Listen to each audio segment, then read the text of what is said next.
what are the biggest things or move a business owner can do right now to increase the value of their business before a sale? It's building leadership, building a leadership team that isn't all centered around you. Because if you end up leaving the business, a lot of the value leaves with you, right? So focusing on developing that leadership team, taking you out of the center of all the key decisions or customer relationships or, operations, whatever type of business you have. That's a big one. Having a good recruiting program in place so you're getting top talent into your firm. Productivity, your operations, your systems, your operating manuals, that everything's documented so it could transfer, the knowledge transfers, doesn't leave when you leave.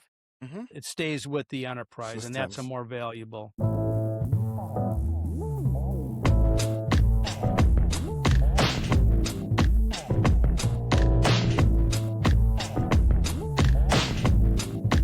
Hi guys, welcome to the Winner Circle podcast with Jay. As you already know, my name is Jay Adewale. On this show, we bring you insightful conversation designed to help you win in business and also in leadership and in life, which is very, very important. And today's episode is one that every business needs to know. So if you are a business owner or you own a business, you need to know this. Today's episode is one that every serious business owner needs to hear, because the truth is many entrepreneurs spend years building their companies, pouring in their time, energy, and sacrifice. Still losing customers because follow-ups are slipping through the cracks? POVCRM brings your leads, conversations, appointments, payments, and automated follow-ups together in one powerful platform. Manage everything from one unified dashboard and never miss a beat. Stop chasing your business, start growing it. Visit povcrm.com and start your free trial today. But very few give the same level of attention to how they will eventually exit. And when that moment comes, many discover that it's too late, that they were not as prepared as they thought. And this is why today's conversation is so important. Our guest is Joseph Lopresti, the founder and the CEO of ClearPoint Family Office and Arlington Wealth Management. With nearly 4 decades of experience with wealth advisory, Joe has helped business owners protect their wealth, prepare for transition, reduce costly mistakes, and align their business strategy with long-term financial security. He's also the co-author of the book titled Exit by Design, a practical blueprint for owners navigating succession and transition planning. So in this episode, we are talking about the exit strategy every business owner needs before it's too late. We'll discuss how to prepare your business for a successful sale, how to increase its value, and before you exit, how to minimize taxes and avoid regret, and how to make the transition from business owner to true freedom with clarity and confidence. So whether you're planning to sell soon or you simply want to build with the end in mind, this conversation will give you the perspectives you need. So let's get in. So my own point of view before we get started, as a business coach, I've seen that many entrepreneurs work hard to build profitable business, but very few are intentional about building a business that can eventually thrive without them. So a real exit strategy is not just about selling a company one day. It's about creating value, building structure, and reducing dependency on the owner, and making sure the business becomes an asset, not just a job. And that's why this conversation is so important. Because if you do not build with the end in mind, you may create success on the outside, but still mix freedom, wealth, and legacy in the end. That's my point of note for today. So, Joe, thank you for coming on the show. Yeah, thanks for having me, Jay. I'm looking forward to our discussion. All right, you're welcome. So, for a lot of business owners, the focus is always about growth, revenue, hiring, scaling, but not necessarily on exit. I don't know if you feel the same way. You say the same thing. Why do you think so many owners wait too long to think seriously about their exit strategy? Well, I think it's because it's not their kind of their expertise, right? Their expertise is building their business. They've founding business owners in particular create something. If they're successful at it, it becomes very valuable. It's what they truly love to do in life, and that's kind of their comfort zone. So sticking to that comfort zone and continuing to work with their customers or clients, and building product or service, or innovating and doing the things that they're very good at is easier for them. But when it comes to exiting a business, or really all the planning that's required to go around that, it's not easy for them. It's not what they're experts at. And therefore, we tend to put that off and focus on other things. I lost volume right now, Jay. What about, can you hear me now? There you go. Yeah. All right.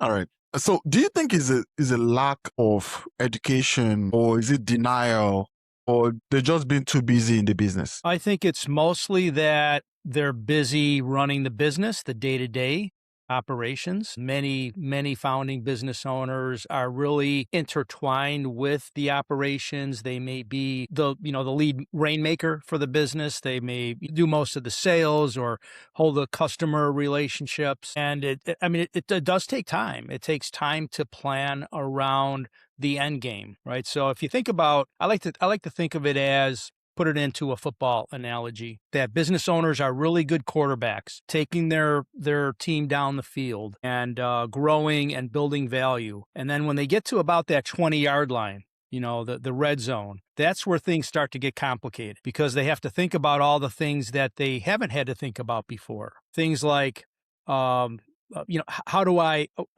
eventually exit the business, transition the business? How do I take care of my employees during that process? What does my legacy look like after I've built this up and somebody else might take it over? And how do I protect that? How does it impact my personal finances? And how much do I really need out of the business to live the life that I want?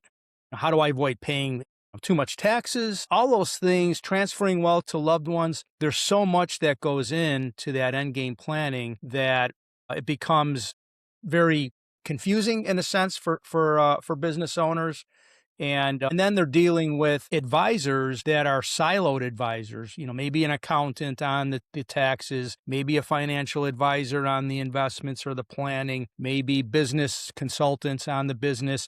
But those advisors aren't talking with each other and aren't coordinating all the planning into a unified approach that helps them secure their freedom and gives them the confidence and clarity of how they're going to be able to achieve their essential life goals. All right. Thank you for clarifying that. So one of the most striking things that I've thought about so many times, but especially when it comes to this topic, is that most business owners, they often regret selling within a year. Why does this happen so often? I think it happens mostly because they realize after the fact that they could have done something different had they been proactive, or if their advisors had been proactively providing them opportunities and options of how to work through the end game. So I like to call that the dumb tax, where they realize that business owners don't know what they don't know. They're very good at what they know, but they tend to be a little overconfident and think they know everything. But there's no possible way you could do that, right? So finding out, for example, maybe there was a different type of transaction, a different type of sale process that you could have done that you would have liked to have versus what you did do. Maybe there was a tax strategy that you could have implemented to reduce the taxes that you ultimately paid on the sale, and you find out about the strategy too late. So there's just a number of different, things that come into that second guessing and regret that cause I think it's 85%, something like that. The Exit Planning Institute says 85% of business owners regret the sale 1 year later. If you look at the sale itself, so just you said 81% of did you say 81% of business owners regret? No, 85%. 85%. So what kind of regret are we talking about? Is it financial? Is it emotional? Is it identity related, or would you say it's all of the above? Yeah, I think it's all of the above. A lot of the soft, emotional, psychological component really comes into play there. Again, particularly because if they've been building a business for 20, 30 years, me, I've been building my business for 40 years, right? So one day when I am not here and, the identity I've built here, my purpose in life, you have to plan for that ahead of time. You can't just, try to figure that out the Monday morning after you sell the business. People get depressed. It takes a while to overcome that. And, oftentimes they just can't. And it's just not, life isn't as meaningful for them after that. And that's where some of the regret comes in. Other times it's financial, where, again, maybe they realize they could have sold for a different price, or if they had worked on the business for some period of time before selling, they could have, gotten better terms, sold to different type of buyer, maybe. So there's a lot of different variables that enter into that. That's very interesting. But, Jay, even before we get there, I think one of the most startling facts that your listeners probably should know is that of all the businesses that list for sale, only 30% end up selling. So 7 out of 10 businesses that want to sell won't. And of the ones that do sell, only 10% of those, owner gets the price that they expect. So if you break that down, that's only 3% of business owners that list their business for sale are going to get the price that they expect. 97% aren't, and 70% aren't even going to sell it. So as a business owner, it's going to pay for you to start thinking of your business as an enterprise that has value, not just some random value that maybe you're holding on a balance sheet, but what is the actual transferable value that you will ultimately be able to harvest to secure your freedom? Because the buyer has to see that value. And that's what we really try to focus on with business owners. So, but you talked about value and people selling and some losing when they sell. But have you seen owners get a good deal on paper but still feel like they lost? The business is never going to be as valuable to somebody else as it is to you in your mind, because it's your baby. You built it and you have that personal identity connection. I mean, business owners oftentimes describe what they're most proud of as their business above their kids and their family. So it's really a strong part of who you are. So we tend to value our business a little bit higher than somebody who's on the outside looking in. But at the end of the day, it's only worth what somebody else is willing to pay for it, right? And that's where the enterprise value and building that enterprise value, enhancing it, understanding what your current transferable value is, understanding the health of your business and how to build that value, particularly if you get as it relates to securing your freedom and how much you need that value to be in order to live the life that you want without having to worry about money. So I'm looking at when I see you speak in different settings, you often talk about designing your exit a lot. So if we're going to say that word, what does that really mean in practical terms for a business owner listening today? Well, designing the exit means you're being proactive and you're working on the game plan. Like, what does that look like? What does it look like in terms of the type of buyer, who's your ideal buyer? Is it a competitor? Is it a strategic buyer? Is it a, industry consolidator, private equity? Is it another individual that's going to buy it? Who's your idea? Are you going to transition it to management or employees? So what does that look like? What does your personal planning look like? So what's your life going to look like after the sale, like we just talked about? You can't just sell it and then try to figure it all out. You're likely going to feel depressed for some period of time and regret that you sold it. So all of that comes into play. And then depending on where the owner is in terms of reaching their freedom point, did they spend sufficient amount of time on building their freedom, working on the things that increases the enterprise value, helps with tax mitigation through their life, which is a big mover for business owners. I mean, we tend to pay a lot of taxes through our lifetime. So planning tax efficiency on cash flow now, on cash flow after the business is sold, on the transaction itself is very important. And then, getting into elite investment programs that probably are a little bit beyond traditional or conventional type of wealth management firms' offerings. Those are the things that are going to help you build your freedom, and then protecting the freedom. Once you're at your freedom point, you have to. Growth doesn't fail because of ambition. It fails because of missing structure. Point of View Consulting helps entrepreneurs, nonprofits, and growing organizations turn vision into clear strategy, stronger operations, smarter systems, and measurable execution. Stop managing chaos. Start building for scale. Book your strategic consultation today at pointofviewconsultinginc.com. Really focus on how to protect that freedom from, potential, I call it financial icebergs that are out there, whether it's from the business, protecting the business value, protecting your personal assets, your legacy, building your legacy, all those things that go into how you could protect your freedom. So for you, as an expert in this field, how early is early enough to start? And apart from that, what would you say is a major component of a well-designed exit? Early enough to start is a difficult one because everybody's in a different spot, but I would say it's never too late. So, but the earlier, the better. The sweet spot, I think, is 3 to 5 years, right? If you could really, if you're starting to get into that red zone, right, that I talked about, you've been building, maybe for decades. And now, even though you may not want to exit, a lot of founding business owners don't. We don't think of it necessarily as an exit, but there's going to be an end game. It's inevitable. I mean, Yeah. you're not superhuman.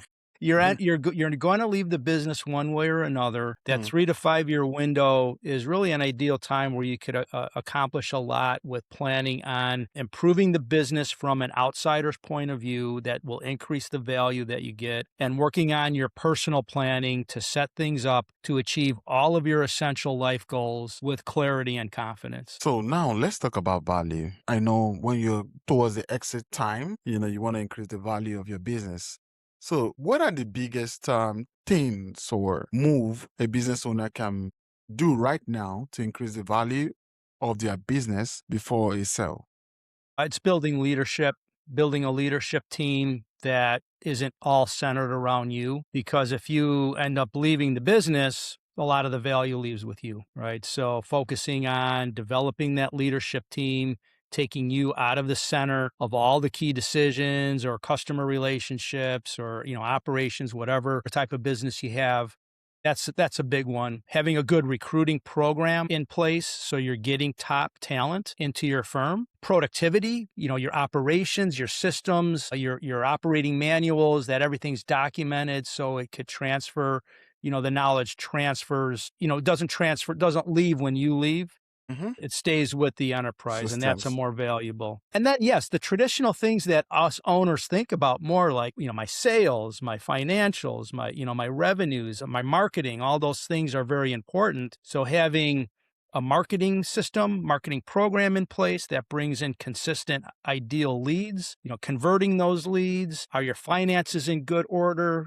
Good bookkeeping, due diligence is going to be really important during the sale process. So if you get somebody who's interested in your business and they start to look at your finances and they see that things really are not tight, they're going to diminish the value. So all of those things. Right. So, having a diagnosis of these areas, 6 key areas: sales, marketing, finances, leadership, recruiting, and productivity. Those are the important areas to really know how you score, and that's going to impact the multiple that you get for your business, right? Every industry has a range of multiples that companies sell at, and we know what those are. And, if you are low in these scores, you're going to get the lower end of the multiples. So working on the business and improving these areas kind of moves you from the lower to middle part of the multiple range up to the higher part of the multiple range. Up to the higher part. I know for a fact that in as much as we just list out all the important things that are needed to make your business more attractive to a buyer, what are other things that owners or business owners or founders think actually add value, but actually does not? What are the things you think? I think that most think that if they have higher revenues, higher profit, that it adds more value. And yes, in a sense, it does. But a lot of it depends on the amount of time that you're involved in the business. If you have a business that earns the same amount of money with the same amount of sales, maybe even less, but the business owner is working 60 hours a week in the business on one, the other one's only 20 hours a week, and they have a leadership team that's running things, and they may not even want to sell. They have freedom, right? So they have optionality. So it's not always about getting the next sale and growing the top line to a higher level to increase the business. It's about increasing the multiple, increasing the health of the business, and enhancing its value by working on the business, not just growing it for the sake of growth. Thank you. So also, I always hear you talk about the word sellability score. So for someone hearing or listening to this show live, the term or they're hearing the word itself for the first time, what is it? And why should business owner care about it? Sellability score is basically looking at the key components that determine transferable business value and then scoring your business in those key areas. And those are the 6 areas that we just discussed. So knowing what your score is really important. And you could see how if you score, say, on a scale from 0 to 100, if you score, say, 45, which is, kind of typical, 45, 50, somewhere in the mid range, you're strong in some areas, you're weak in others, right? Just moving that from 45 or 50 to 80, in many cases, doubles the value of your business without growing, without having to grow, without having to spend money on marketing and going out and getting new customers. So it adds significant value, not only to the enterprise, but then think about how that translates to the business owner's freedom point and their personal life. It's a huge mover. 70 to 90% of the wealth for a typical founding business owner is in the enterprise. So growing that enterprise value is the single most important determination of if they're going to be able to live the life that they want and ultimately have the freedom that we're all after. Thank you for sharing that. And so when you talk about the sellability score itself, Joe, there's one thing I believe, like if there's something that raises you up, there's something that can actually bring you down. So what do you think is one point that lowers a business sellability fast?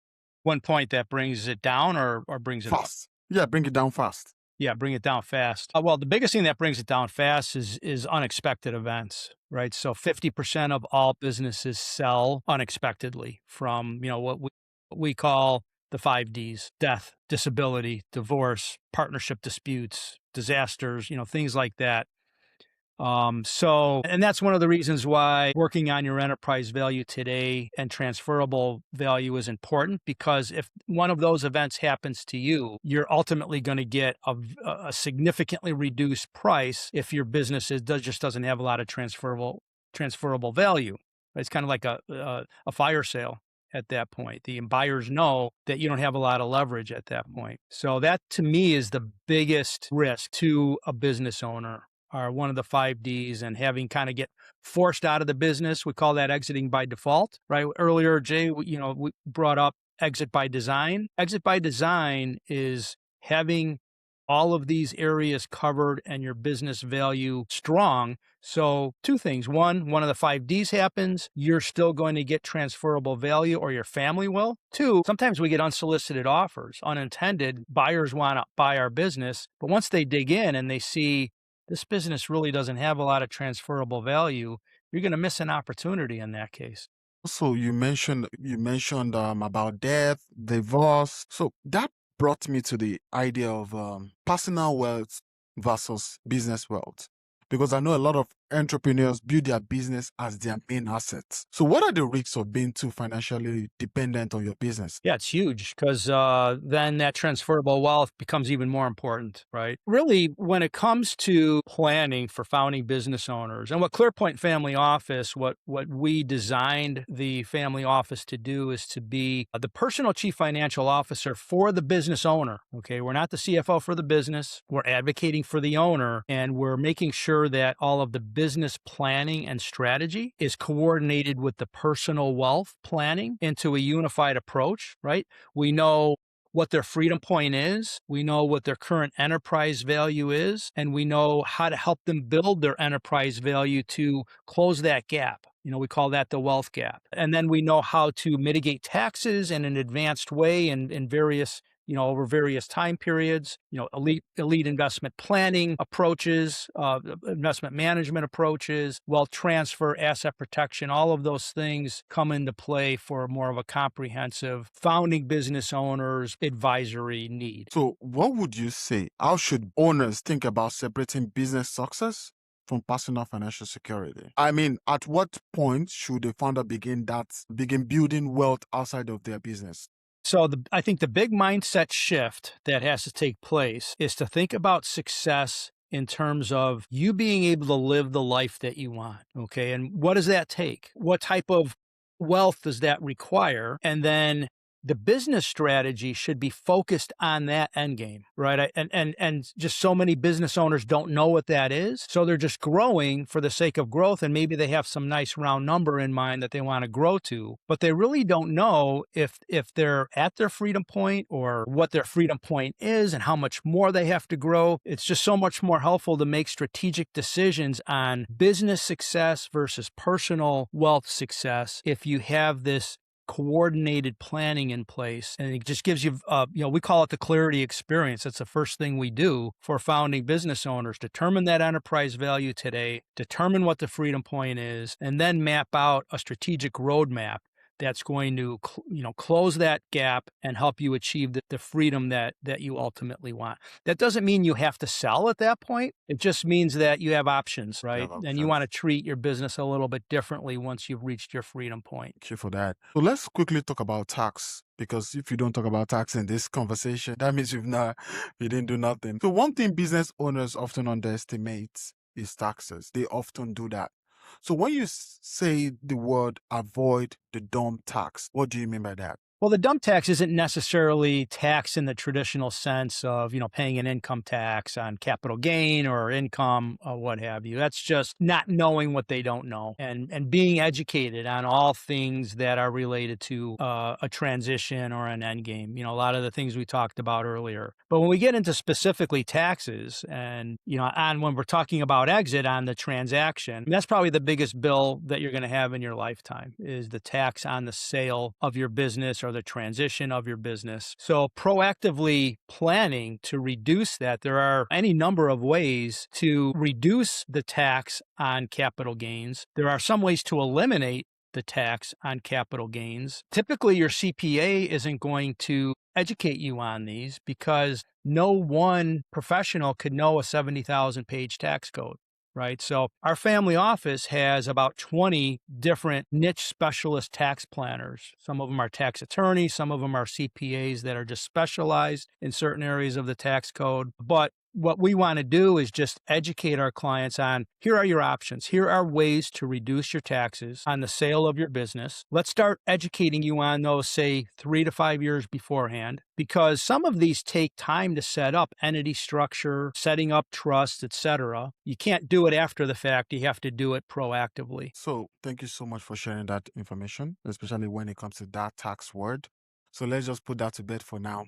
So let's talk about your book. You co-authored the Exit by Design. So what's one core message from that book that every business owner should understand right now? It's integrated planning, integrating the business strategy with the personal wealth planning, number one. Number two, and we talked a lot about that, so I don't know if continuing to reiterate that is a good use of time. But I think number two is understanding that working with individual advisors in a silo exposes dangerous gaps that expose risks, and they miss opportunities. I see it time and time again where the business owner is working with an accountant, an attorney, a financial advisor. Maybe there are some insurance people involved, business consultants and coaches, for example, but they're not collaborating and they're not communicating about what is the ultimate roadmap for this business owner, and how do we plan in a synergistic way where the tax strategy is in alignment with the business growth strategy, and that's in alignment with the sales strategy, and ultimately the income cash flow after the sale. There's just so much synergy that can be involved when you're working with a proactive planning team versus individual siloed advisors. Right.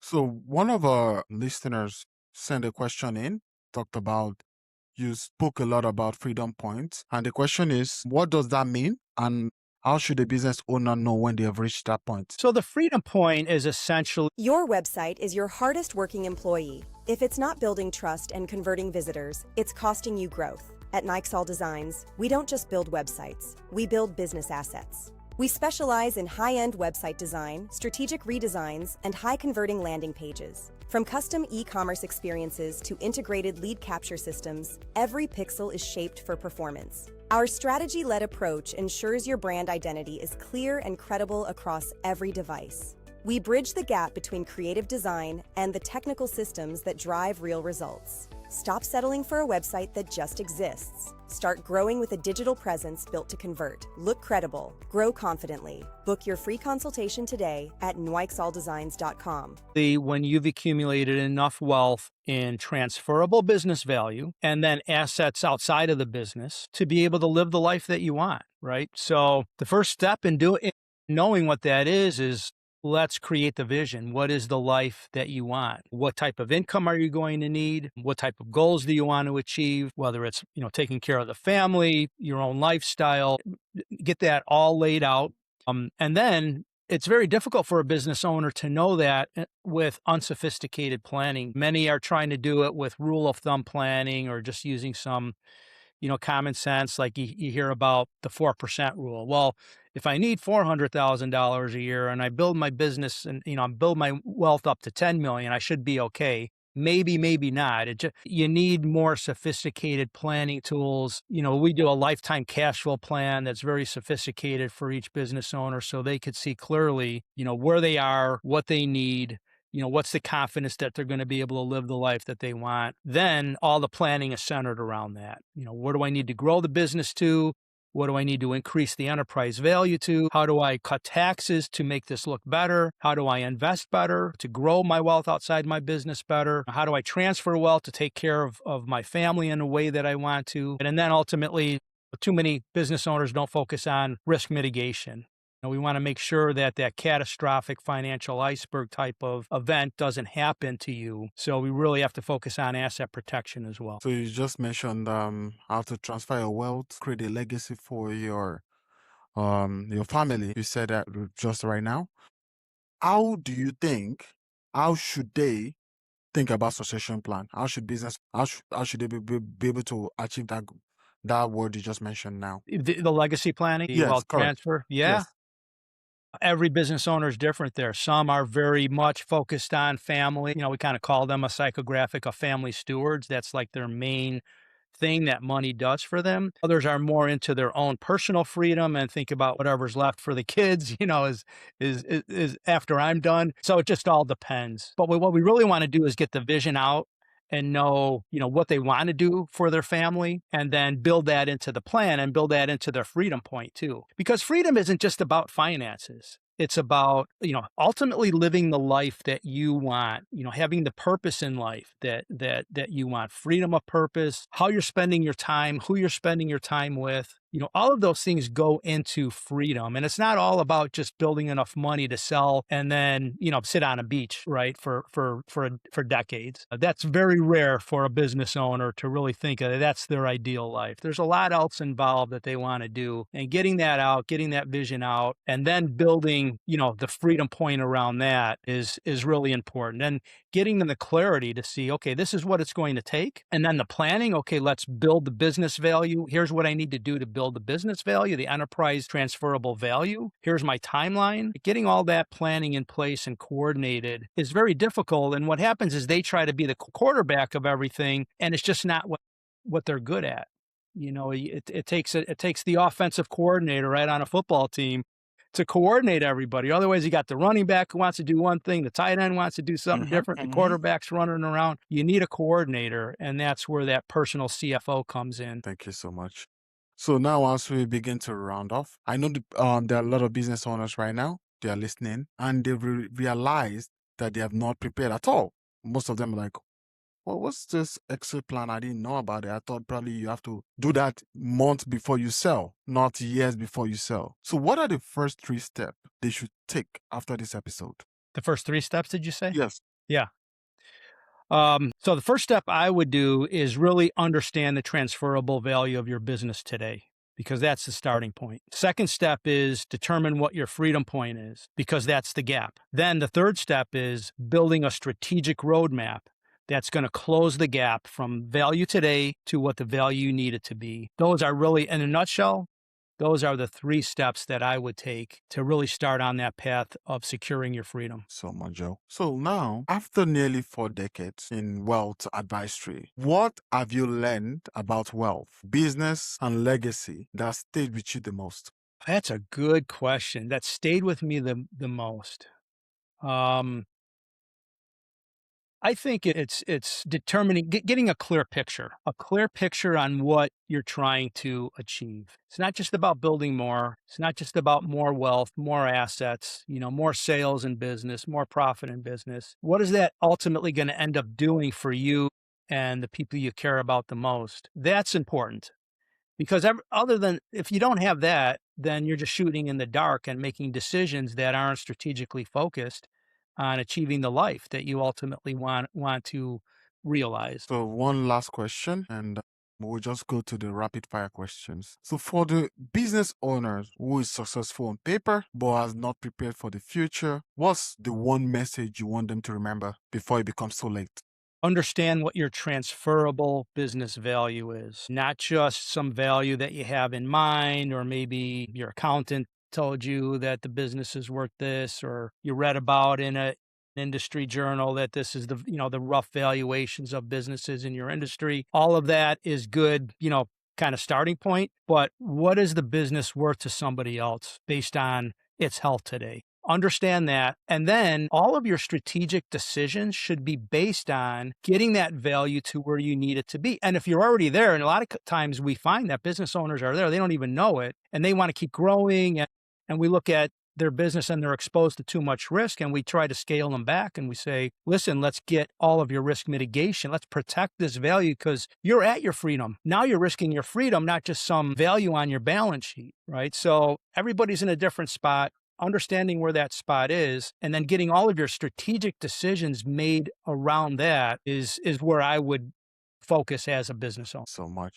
So if anyone want to reach out to you and say, okay, I want to reach out to Joe and have one or two conversation, how best can they reach out to you? Yeah. Well, there's a couple of ways. Our website is clearpointfamilyoffice.com. You could go and check that out. And then there's an easy way to connect on an initial phone call, free phone call type of thing if you wanted to discuss anything. My book is exitbydesignbook.com. There's a website for that. And we do offer, Jay, for your listeners, anybody who wants a complimentary business value and health diagnostic, we offer that for free. So all they do is reach out to us. We could send them a link to, it takes about 20 or 30 minutes to fill out an assessment, and they could get an instant, valuation of their business durable value. That's great. Thank you so much. Thank you so much. So let's just go to the rapid fire segment and we'll be done. Thank you so much for your time. So in this rapid fire segment, we just ask one question, and we ask questions and you just answer with one sentence. All right. So we just have 6 of them or 5 of them. So biggest exit planning mistake business owners make? Not being proactive. One word every owner should define before selling. I'm sorry, what was that? One word every owner should define before selling. What's my vision? More dangerous, poor valuation or poor planning? Which one is more dangerous? Is it poor valuation or poor planning? Poor planning, because poor planning leads to poor valuation. All right.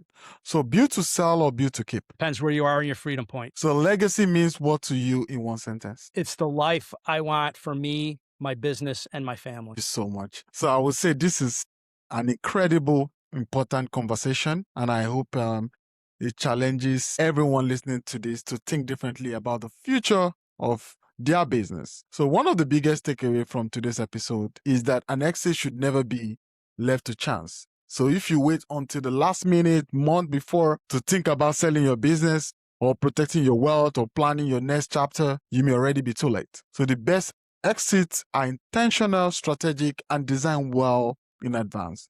I want to say a big thank you to Joseph Lopresti. Did I pronounce that well? Yeah, Lopresti, yes. All right. For joining us and sharing such a valuable insight on how business owner can exit with more confidence, more wealth, and far less regrets. So if you enjoyed this episode or the episode gave you something to think about, make sure you subscribe, share it with another business owner, and leave a review. Let's see what your thought is. Remember, winning in business is not just about how you build, it's about how you prepare for what comes next. This is Jay, and I'm speaking with Joe today, which is great. And you've been listening to the Winner's Circle podcast. I will see you on next episode. Thank you so much, guys.